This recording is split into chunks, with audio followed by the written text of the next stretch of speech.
சிவகங்கை மாவட்டம் மானாமதுரை இளைஞர் ஆகாஷ் மரண விவகாரத்தில் காவல்துறையினர் மீது உயிரிழந்தவரின் நண்பர் குணாவின் தாய் பார்வதி பரபரப்பு குற்றச்சாட்டை முன்வைத்துள்ளார்.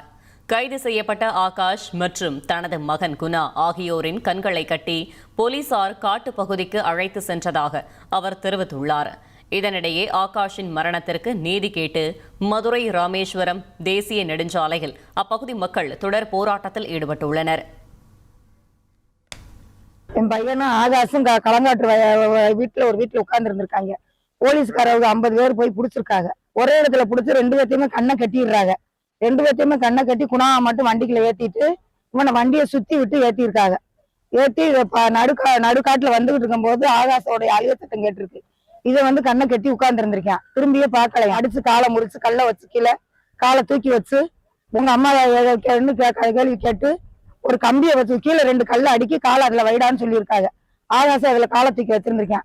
காலை தூக்கி வச்ச உடனே மேல ஒரு கம்பை வச்சு வண்டிக்குள்ள இருந்திருக்கு ஒரு பாறை மாதிரி கடப்பாறை மாதிரி அதை எடுத்து அந்த அடிச்சு அந்த கல்லை 2ஆ உடைச்சிட்டாங்களாம்.